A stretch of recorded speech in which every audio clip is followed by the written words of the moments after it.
What is up, party people? You know, I always start this show off by showing love to those companies who help make this podcast possible. First is my friends over at Bluon. Guys, Bluon is a resource for every single tech out there, whether you need them or not. Just know that they're there when you need them, whether it is ordering parts, it's the manuals, it's the tech support, it's the AI tech support, which I don't think people realize how powerful that is to have that tool in your hand to be able to use it anytime. Also, the fact that it does Spanish. Remember, the more thorough you are in the questions that you ask, the better answer it's going to give you. So like I tell other people, don't walk up to it and say, hey, this gas furnace isn't working. It's not going to give you the answer. Make sure you're thorough in what you say to it, and it will provide you the answers that you need. As well, I think that what they do as far as with the parts and how they help the supply houses with giving them their database with thousands of model numbers and manuals is really changing the industry as far as I'm concerned in a positive way. Does everybody get it right 100%? Nobody's perfect. But I think that Bluon is amazing, and what they have coming down the pipeline is going to be even better. So, guys, download the Bluon app. All right. Have it in your arsenal. It's just another tool in the tool bag, and it's there when you need it. So, yeah, what are you waiting for? Go download the fucking Bluon app. Next is going to be my friends over at Yellow Jacket. Guys, I can't wait for everybody going to HR because there's a huge release that is coming out that I cannot tell anybody, even though that I wish that I could. Let's just say they have a brand new product that I think that Yellow Jacket is moving in the right direction. Guys, I always tell you, I'll never tell you where to spend your hard-earned money. I just like to offer options. That's all that I like to do. Yellow Jacket reminds me of my dad getting into this trade, my first gauges, analog. It takes me back to my roots, but I love that they're American made. I think they make quality products. I know they're not the jazziest sometimes, but I think they're well made and they have great warranties. So all I ask is, hey, if you're spending some of that hard-earned summer money that you made, or, you know, you got some money from Christmas and maybe some True Tech gift cards, and you want to go buy something, you can find Yellow Jacket on True Tech Tools. And I think that they make amazing products. And no matter what manifold you buy, you should have Yellow Jacket hoses hooked up to it. That's just a no-brainer. But yeah, if you want to go buy some Yellow Jacket stuff at True Tech Tools, remember to use the discount code Uncensored and save 8% on your order. All right, I'm doing 3. Sorry. Last one. Just because it's coming up, the award show, my good friend, Mr. Ben Poole, HVAC Tactical. We have the award show coming up soon, but I put it on here. I want you guys to remember, I don't know how long he's going to keep this. All right. All of the awesome merchandise, shirts, hats, sweatshirts. I'm wearing one of his sweatshirts now. All of Ben's stuff at HVAC Tactical is just awesome quality. I wear his stuff all the time. And remember that when he was on here, I don't know how long he's going to keep it. If you go to HVAC Tactical and you want to buy any merchandise, if you use the discount code HVAC Uncensored, no spaces, all together, HVAC Uncensored, you can save 20% off.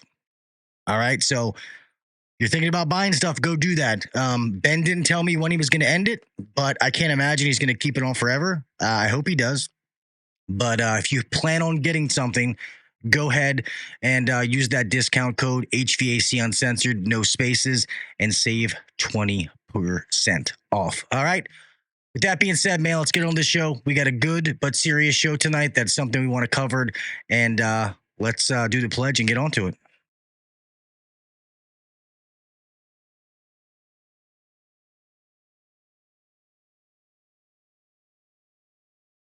I pledge allegiance to the flag of the United States of America and to the republic for which it stands, one nation under God, indivisible, with liberty and justice for all. God bless the United States, and thank you to all those men and women who defend it. 5, 3. Welcome to the #1 rated HVAC podcast. If you're looking to grow in the HVAC industry, then you're in the right spot. Blue collar people talking about blue collar shit. Let's get better together. So turn up the volume, buckle your seatbelt, and let's welcome your host, Gil KV Jr.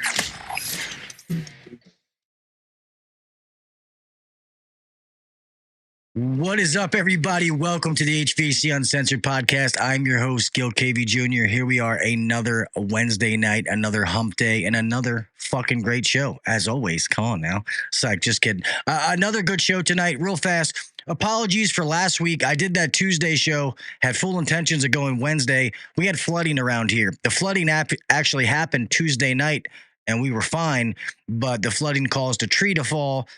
I ended up losing power. So that's why I could not podcast last Wednesday. So that's why there was nothing out. And through the rat race of figuring out what we're going to do, we had to stay at a hotel. I didn't even put anything out. So that was my fault. That's what happened last Wednesday. Now we got snow. So that's fun. AHR coming. Normally I get to go somewhere warmer, Atlanta, Vegas, Orlando. This year, Chicago. I'm actually going somewhere colder. What the fuck's going on here? But super excited. Anyway, guys, great show tonight, man. I'm excited to have my guest on for the first time. He's normally always in the chat with you guys. He's been a huge supporter of the show, and I really, really appreciate him. And I'm glad that me and him talked and able to have this episode because I do them every so often when we talk about mental health. But I'm glad that he's on here to talk about this with me. So without further ado, he's a Bills fan. Don't hold it against him. But welcome, my good friend, Mr. Jason Johnson. What's up, buddy? Hey, brother. Yeah, man. So we got to talking off air, man, and I don't. All right, so I want to say this as far as what we're talking about tonight. So I guess real fast before we get into that, Jason, if some people don't know you for some reason, let people know who you are, my man. The radio version or the real version? Mix them together. I'm a sweetheart. Yeah. I mean, truth to be told, I'm just like a lot of the other people in the chat, and that's why I'm always here. I mean, it's you, but it's also everyone else too. We have a good time, and that's the fun part about it. Is I'm nobody special, but I'm just another guy, just doing this what I love to do, and enjoy bullshit with all my buddies in the chat.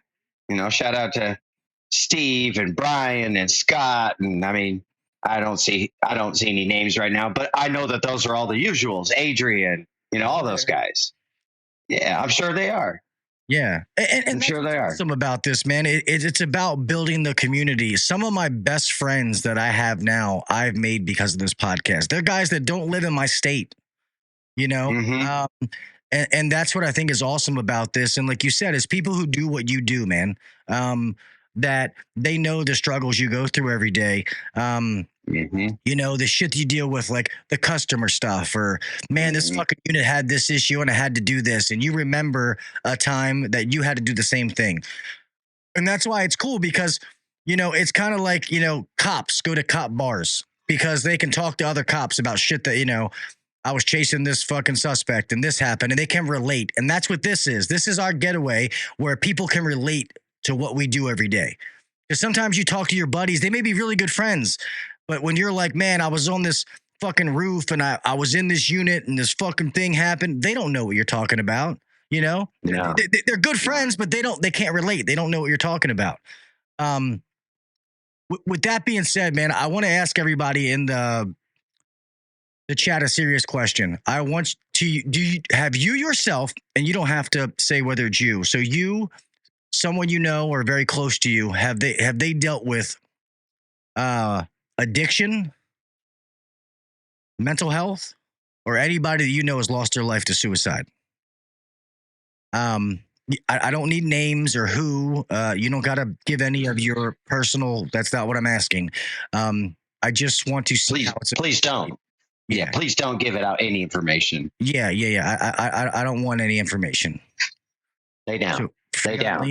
At all three, 2 or 3. Lay down. So You guys know, man, and I've always been honest with you that I dealt with addiction myself. I was the biggest piece of shit. And I thank God that none of you knew me back then, because I'm not the same Gil that you know now. I never thought that I would have a pot to piss in or a window to throw it out of. I really didn't. But through something changing in my life, I'm still sitting here today, living a good life, and I'm okay. I still suffer with mental health. It's something I've always suffered with my whole life. But thank God, because of my religion, which I don't preach my religion. I'm just saying what has helped me. Between that and having really good people around me has what helped me clear my mind, because I get it that we're all men, and I don't see any women in here, but I get it as a man. It's, suck it the fuck up. You're fine. Deal with it. Nobody gives a fuck about your problems. And you know what? Most of that's all fucking true. There's a lot of times that men have to deal with shit. We don't have the luxury of, being a woman or a child or elderly or something like that. But it doesn't mean just push things down and never talk about them, because we are losing too many people to ridiculous reasons or things that could have been avoided because of our pride, man. Like, if it means me, somebody saying, oh, Gil sounds like a bitch or whatever, but I know it saved somebody else's life, you can call me a bitch all day, every day, twice on Sunday. I don't give a fuck, because I don't care what people think. We just have to start giving a fuck about other people, and don't be afraid to say things. This is why I say at the end of every podcast, man, like, if you work with somebody and you notice that this person's on time, like, you work with them for years, they're always on time, they're never late. And all of a sudden, for a week or two, you notice 5 minutes late, 10 minutes late, 15 minutes late. Why don't you ask them, hey, man, is everything all right? Are you good? And they're probably not going to tell you the first time. I'm fine, man. I'm fine. Everything's good. Okay. But then the fourth time you ask, then they might say something, hey, man, my wife cheated on me, or I found this, or I found that. And then next thing you know, somebody's going to have a conversation with you that could be life-changing. That's my point, that I don't want as a man, I don't want you to think by sharing your feelings or getting something off your chest makes you any less of a man. All right. Just something. We got doggies. All right. But I didn't bring you on to hear me talk, man. Please feel free to chime in on any opinion. No, please. Honestly, I enjoy listening to what you have to say. And I'm glad we are talking about that, because honestly, up until about last week, I was one of those. I was more inclined to be like, fuck it, just rub some dirt on it. Let's get on with it, like, not deal with the problem and kind of just pitch it in the back of the mind, just stuff it in the closet, that eventually gets overfilled. And it's not normally a good thing once those doors come off that closet and all the shit comes flying out, Yeah, it's, and what happens is guys, and it's not to, and maybe all of you were fine, but just think about the big picture with people that you get to talk to or you interact with on a daily basis. And to be honest, a lot of times the people who are having the biggest issues are the ones that you don't think are. Trust me, when I was at my worst, it was easy to put a smiley face on. It was easy to put that mask on and make everybody think that I was okay, that everything was all right, until it wasn't all right. Until you have to start dealing with things, or you look yourself in the mirror and you can't because you don't like what you see. So I like to have this conversation because, especially with the world today, man, we all got to go through shit, whether it's financial troubles, women trouble, men trouble, whatever floats your boat, just saying. Whatever it may be. Maybe it's work. You're not getting enough hours. You're worried how you're going to pay bills. And, the stress of life gets to people.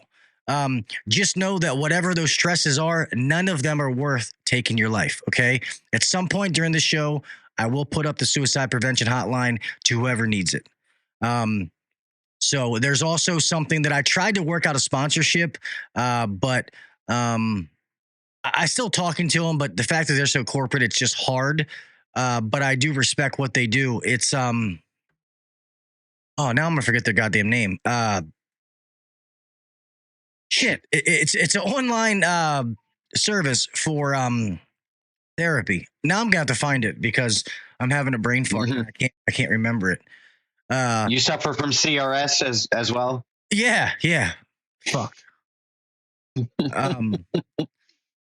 Damn that! I can't believe that I can't think. BetterHelp. Thank you, Freon Leon. Yes, BetterHelp. That's exactly what I was gonna say. BetterHelp is an awesome, thing that you can do. You can call their number and you can talk to whoever you have to talk to about whatever you need to talk about. And it's an awesome resource to have. I know people who have used it, and it's been very impactful to them. So just know that's there. We all go through shit, and and sometimes what may be a big deal to you may not be a big deal to other people, but just know that. Like I say, man, not to sound corny, but I'm always here to talk to whoever. Anybody who knows me knows that you can reach out to me, and as long as you're not some fucking weirdo, I give my cell phone number out and I'll respond to people, as quickly as I possibly can. Ryan Sanders says this industry has saved my mental health. Funny enough. Well, good. Good. Just give it time. Yeah. Freon Leon said I used for about 6 months. Well, I'm glad you saw the light, man. And I always tell this to people: nobody wakes up one day and says, "I want to be a drug addict." That's not how it works. I didn't wake up one day and was like, "Man, I want to be addicted to drugs." It's a series of bad choices that lead you down a road, and by the time you realize what happened, you're fucking hooked. Go ahead. You know how I got off drugs was I finally realized one day I was like, I'm tired of being a piece of shit. That's to me, and I find most people that I know who have been addicts before, and thank God they've, been able to kick it. Most of them, it seems to be the resounding statement, it's like, one day I just realized I'm tired of being a piece of shit. Yeah. And you got to hate it to stay off of it. At least that's how it worked for me, where I was just, I had to think and kind of like beat it into my head that drugs were my enemy. And that was how I managed to do it. Everyone finds their own path in life, but the most important thing is, at me personally, I hope everyone finds that path, whatever that may be. Yeah. And sometimes you've got to hit that rock bottom in order to come back up, because that's where the damn secret door is to get the hell out. It's at the bottom of the pit, not at the top. Or sometimes your rock bottom has a trap door. I've been there before. Oh, just to clarify, Freon Leon said, no, he used BetterHelp for 6 months. He didn't use drugs for 6 months. My bad, bro. But yeah, no, that's, and when I got clean, I got sick and tired of being sick and tired. Seeing, how my life was going, and the fact that I knew I had to be fake around people because I didn't want them to know the real me. I will never disrespect NA, the 12-step program. I won't, because I've seen it help too many people, but it didn't work for me. I just being around people and hearing stories about when people used to get high just made me want to go get high. So I literally engulfed myself in my family and work, and I fell off the fucking earth. Only some people heard from me, and sometimes it was like, hey, just letting you know I'm good. Hope you're doing well. If you call, I won't answer. I was just checking in. Click. I didn't change my phone number. I had to be disciplined to not answer those phone calls. People are like, oh, I changed my number. That doesn't matter. A true addict, you put an addict in any city, major metropolitan city, they'll find what they want. Okay, that's how an addict mentality works. I got sick of paying God $60+ every day to feel normal, because that's what it got to when I was hooked on Oxycontins. I had to at least do one a day just to feel normal, and it got old. It got to the point where I'm like, I don't want to do this anymore. What kind of father am I? Thank God I still took care of. Only my oldest son was around, but when I was messed up, thank God he never knew that. But it sucked. And at the time, like I said, I never thought that I would still be sitting here today. I mean, I got friends tattooed all over me that aren't here anymore. And the fact that they're gone and I'm here, it still amazes me. You know, because I thought for sure I was going to be one of those people that I wasn't going to live to see 30. And I'm 40 and I'm still here. Right there with you. Yeah, it's, I thank God that I never stuck a needle in my arm because towards the end, Oxycontin you couldn't get. So, you start snorting heroin and next thing you know, it's not going to feel the same. And then you put a needle in your arm. So I thank God that I got clean before that happened. Because a very good friend of mine, one of my best friends in the world, got himself clean. And this motherfucker, I wish he could come back to life so I could punch him in the face and hug him at the same time. He could have the most beautiful fucking girlfriend, but he'd always have a girl on the side. That's just was always him. And he went out hanging out with this girl who fucking shot dope and put a needle in his arm, and that was it. He's gone. Sad. Yeah, been clean for fucking 4 years. It's crazy. So it just drugs, anything that you want in life, an addiction will take it away from you. It doesn't make it easier because all the problems you had are still there. You're just not dealing with those problems. You're creating new ones. And then when you get clean, the guilt comes over you. All the shit that you did starts to hit you and you're like, fuck, that's why a lot of people, when they do get clean and all that guilt comes over them, they go back to getting high because they can't deal with all the shit they've done wrong. And you can plug and play alcohol, drug, whatever it may be, whatever your vice is irrelevant. I'm just saying oxys because that was mine. But even alcohol, if you can't do something without drinking, then that's a problem. You know what I mean? It's have a couple of beers is one thing. But if it's mood altering, if it changes your mood in a negative way, it's a problem. Some people don't want to hear that, but it's true. If you can't do something without drinking or taking a drug, that's a problem. That's just the truth. No, 100%. 100%. It's good. I mean, it's not a subject that people like to talk about, this kind of stuff, I mean, it's one of those keep it buried in the bag kind of thing. But I mean, at least for me, I found out a long time ago, like the way I work is if I keep it bottled up and when it comes out, it's just not a good thing. It's always been a bad situation. So I've learned to, at least over the years, like, okay, when something's a problem, stop right now. Like, what do I got to do for this problem? What do I got to do? It's not, it'll never fix itself. No, it won't. And all they are is a crutch, and it's a crutch that sadly you think's helping. And then all of a sudden that crutch is going to fall out and you're fucked. I mean, you still got to have to deal with everything. So, tool porn is the problem too, Brian. Brian said his tools are his addiction now.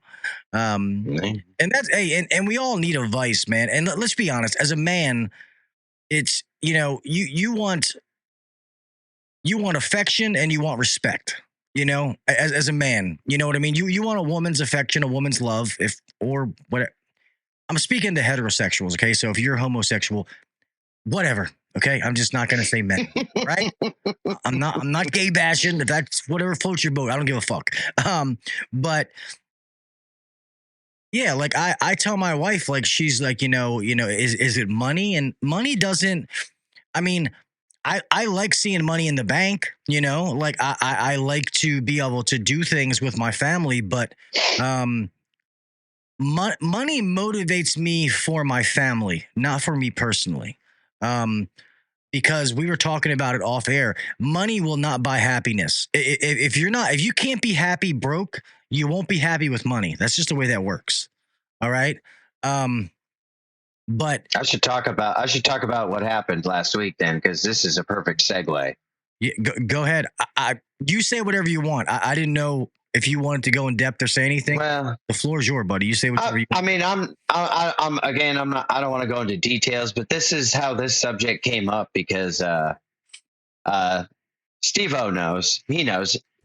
He's one of the few people that know. But I don't like making this kind of shit public. But last week when I was on a roof, 32nd floor of a high-rise condominium complex, and I'm just working on an AON unit. Nothing special, and it's funny is by doing the right thing is how all this happened is I had my micron gauge hooked around the side of the unit, but I was on the opposite side by the compressors. And I'm like, oh, I need to go check my microns.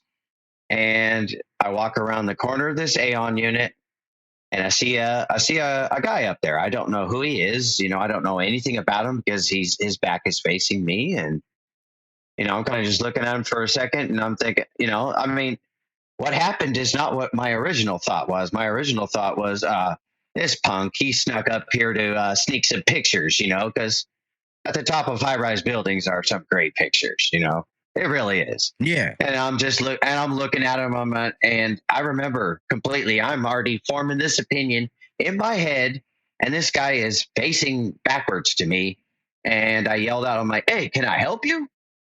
Because it's a rooftop and it's a building, and I know that people aren't supposed to be up there. And I don't know if he heard me or not, but all of a sudden, I see this guy stick a foot up on the ledge, and I went into holy shit mode. And I started running over there as fast as I could. And this guy jumps off of the building right in front of me. I was about 15 feet away from him, and he swan dived right off the building. Right in front of me. Floors up. 32 floors up. I think the building's 347 feet to the roof. Mm. And the segue was, he lived in a penthouse. And I looked up the cost of those. And as we were talking about, it's $1.8 to $3.7 million. And that guy jumped off the roof in front of me and said, I don't know what was going on, and I honestly don't want to speculate. And at this point, does it really matter? Yeah. Man lost his life. It doesn't matter what his reason was. Yeah. And the main part that's been hitting me is it's really like, I'm not emotionally, this is, I guess that's the manly part, the, suck it up, buttercup bullshit, it hasn't affected me emotionally, but it's really, it got me to start thinking about a lot of things, not in concerns with death, but just in general, like mental health. Like I kind of I've been doing a self-evaluation of myself, and I'm kind of like, damn fool, as much as you think you got your shit together, you don't. Like it made me go, I think it's about high time I stop, trying to play the tough guy role and not talk about things. I think it's about high time I try the other way, because so far what I've done, it doesn't seem to have worked. And to be honest, something like that shakes you to your core, whether you realize it or not. Because so what I had, this is probably about 16 years ago, when I was doing commercial work and I saw an electrician get sucked into a panel. He had PPE, but he apparently had a necklace around his neck. All I remember is we were up on a lift running pipes, and his helper was with him. He got sucked into the panel, and I give it to his helper. He thought quick on his feet. He grabbed the big broom that was sitting there and knocked him off. It seemed like he did it immediately. And the guy, I guess the guys are saying they can't hear me. I might have been too far away from the mic, to be honest with you. I just turned it up a little bit. And the guy kept saying, my wife's going to kill me. My wife's going to kill me. And they took him outside to smoke a cigarette. The guy smoked a cigarette, and he must have said, my wife's going to kill me fucking 50 fucking times. And Ambulance came, took that guy to the hospital. He died at the hospital. They said that his body was running on pure adrenaline. And that helper, granted, it wasn't his fault. And he reacted faster than I would have reacted. And that guy is fucked up. Like he was, I don't know. I don't see him anymore, but he was fucked up thinking that, he should have done more, kind of had that survivor's guilt.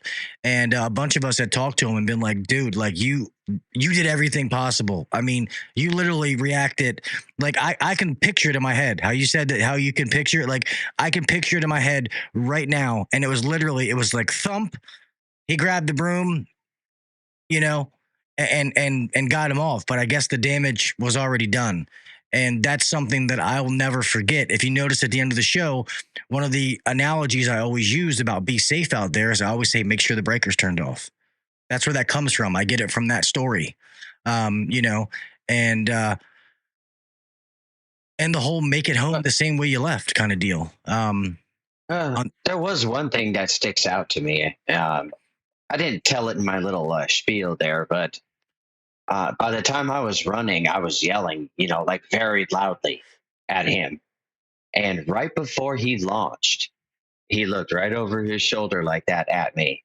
And that's the one thing I still see. I see his eyes. Yeah. Funny enough. And to be honest, bro, like I know we're in the middle of a podcast right now, but you may think it doesn't affect you, but it is. So you make sure that you talk to whoever you need to talk to about whatever you need to talk to. You know what I mean? Because of what you saw. That was no control of your own. Let me ask you this, because I don't feel like I'm affected. I don't feel it. Honestly, I sleep good, haven't had any kind of nightmares or really anything. And I'll tell you, honestly, that kind of scares me a little bit. Like, why don't I feel affected by this? Probably because you didn't know the person, and you're sad because somebody lost their life. But so it's not that you're not affected, but I mean, it's you called me to have the conversation, and we're here today. You know what I mean? Yeah. So, because I did. Okay. For whatever reason, I mean, you could have called me and we could have talked to me and we could have bullshitted about other stuff, but we didn't. You know what I mean? And because of me and because of my religion, I think God works in mysterious ways. And sometimes, he puts things into your life or has you do things that you don't realize what he's doing. And like I said, I won't preach my religion on other people, but that's just how I feel about things. So, and Brian Sanders is right. Sometimes trauma can take time to manifest itself. So I hope that you're not affected, but if you are, we're all here. Just make sure that you talk about whatever you got to talk to, because, whether you knew somebody or not, just imagine like you guys go to the gas station and you're going to buy a soda, pack of cigarettes, whatever your thing is. It's just you and the clerk. Somebody walks in and shoots the clerk in the head and runs out. You didn't know that person, but it's still going to traumatize you. You know what I mean? And it's going to do it. Everybody has a different way of doing it. So just that's what I'm saying. So just make sure if it's not bothering you, awesome. But if it's something you ever start to think about, just make sure you talk to somebody. That's all. Well, I like that mentally now. I don't think that I'm a pussy for trying to seek help. No, I mean, I don't know. I mean, from when we talked before the show, I mean, your dad, my dad, both Vietnam vets. Like that wasn't their thing, Like no, hell no. You cannot do that kind of stuff. And as you said, my dad, neither one of them to this day would still talk about it. They don't talk about it. No, they don't talk about the things they saw in Vietnam, watching their friends die. So, story off of that, my dad lived in a street that it was a really, really long street, and a bunch of his friends all lived on that road. I mean, I'm talking this road's like 600 feet long. It's a big, probably longer than that. It's a big road. And 5 of them, my dad and 5 of his friends all went to the Marine Corps together. They all ended up going to Vietnam. My dad is the only one who made it back alive. So imagine you and all your high school buddies are like, hey man, fucking there's no work. Let's go in the service. Let's join the military. Oh, okay, let's do the Marine Corps. And then you come back from a tour and you realize out of all of your friends you went in with, you're the only one left standing. That's crazy. Yeah. You know? That hits hard. That hits hard. Yeah. And like we were talking about when it comes to people, you know, in active service military or people that have served previously is, you know, how many of them are committing suicide? 22 a day. Yep. It's sad. And that's why, you know, we cannot be afraid to talk about things, man. And if you go to one of your good friends and you're like, hey man, I need to talk to you, and you start opening up and they say, stop being a pussy, I question their friendship. Mm-hmm. You know, and maybe they might say that the first time joking around, but if you say, hey bro, like I'm serious, I need to talk to you about something serious, and they can't see that look on your face knowing that this is raw emotion, then once again, I question their friendship. That's why I love some of my friends that are around me, because they will call out my bullshit quick, fast, in a hurry. They won't, they're not going to tell me, they're not those yes men. That's not the kind of people I have that follow me or hang around with me. I want somebody to kick me in the balls and get it over with. Don't sugarcoat it. And that's how, you know, like I used to always make the analogy when I would coach youth sports, and now that I have to, you know, lead men and women, you know, running a company, is, you know, you have to know there's some kids you got to smack on the ass and there's some kids you got to pat on the head. Some people you yell at them, they're not going to take it. They're not going to do what you want them to do. Some people you got to lift them up. And it's the same concept when you're dealing with people every day. And the biggest thing about this message I want people to know is we're all broken a little bit. Okay. Nobody's perfect. Nobody's this perfect puzzle that's put together. Especially as you get older, pieces fall apart. Love lives change. Friends change. You know, so the puzzle's constantly being reorganized and reshuffled. Don't be afraid to ask for help. You know, and who gives a fuck what anybody else thinks about you as long as you get the help that you need? That's what I'm trying to say. Amen. Yeah. Guys, I remember having those thoughts, and I'll be fucking raw. I'll be really, really raw with you guys. I had those thoughts that, you know, and just so you know, I had already been okay financially. You know, I don't have any issues when it comes to money. I can do whatever I want, whenever the fuck I want to do it. And I don't say that to be conceited. I've busted my ass to get to that point. Money doesn't motivate me. It doesn't make me happy. I do that to make sure my family's taken care of. I could give a fuck less. But I would have goofy thoughts, you know, just I would be angry for no reason. All right. Like the smallest things would set me off. And my family didn't know, like, you know, my daughters would be like, why is daddy so mad? And my wife's like, I don't know. Then I'd come home and I had these two sweet little girls that want my attention, and I'm angry for some reason. Then I would start to feel guilty. Then you start having these thoughts like maybe your family is better off without you. That's the worst thought you can have. All right, please. That is the worst thought that you can have, especially when you can't control it. When you close your eyes and thoughts like that start coming through your mind, it's fucking dangerous. And I had those, and I don't know why they came, what they came from. Work was good. Me and my wife were good. Like everything was good. So these thoughts coming out of nowhere scared the fuck out of me. But I got to be able to talk to people. Back when I was doing drugs, I tried to commit suicide. I tried to kill myself and failed. My parents' deck, they had a deck off the back of their house, and then there was another deck that went up that was around an above ground pool. And there was a big ass tree. I tied a rope around that tree branch to hang myself. And